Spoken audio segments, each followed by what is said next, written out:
Hi, this is Chris Guzik with Ashtanga Yoga Tulsa. We're here at the Yoga Room for part 2 of how to jump back. In the previous episode, we covered how to develop the strength to keep everything tucked in tight as you go through the jump back. This episode is going to add on how to keep the tightness and concentrate on how to manage your center of gravity. So if you watch the jump back, the important thing to notice with regard to the center of gravity is that even though the legs go back, the center of gravity does not go back. And in fact, in order to counterbalance the weight of the legs, my center of gravity relative to my foundation, which is my hands, has to actually move forward. So if you watch, what you'll see is that my shoulders and chest go that way when my legs go back.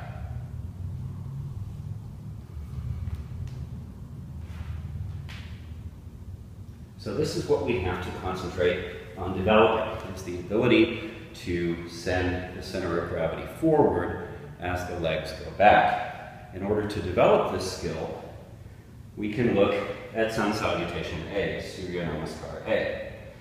As you can see in the movement from Trini position to Chapari, the shoulders stay forward of the wrists. Same thing. So, when we're working on the jump back, we can concentrate on developing the feeling in Surya Namaskar A of managing the center of gravity.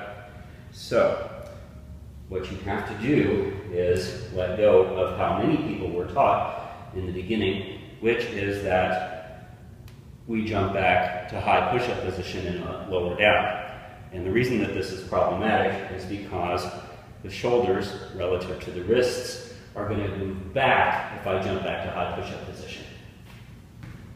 And now, in order to lower down, I have to take my center of gravity forward. But I have no room to go forward because my feet are already down, which means I have to do something weird like come up to the tip of my toes in order to go down.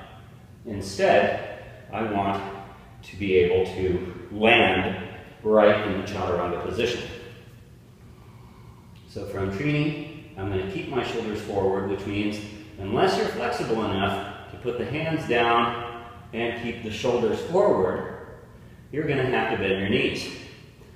If you want to work on the Lolasana that we worked on last time, this is a great place to do it. Lift up and then go back, or just float back. Maybe in the beginning it won't be quite so floaty, but that's okay. Bend the knees, put the palms down, and then bend the elbows as you lower, keeping the chest and shoulders forward. So that is the center of gravity. Now, I want to talk a little bit about the breath. Many people, when they jump back, try to lift on the inhale, go straight up, and then rock and send the feet back on the exhale. Very difficult. Instead, think about the lift and the rock happening both on the inhale. So I'm actually going to inhale to Lolasana position, and then I'm going to exhale and lower as I send my feet back.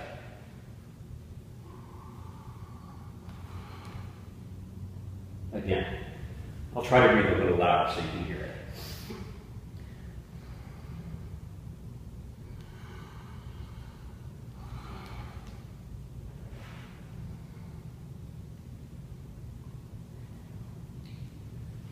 So there you have it.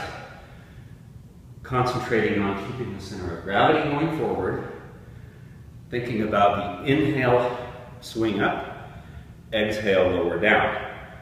Inhale, swing up, exhale, lower down. Forget about the idea that you're going back at all. There's really no back. It's up and down. Up and down.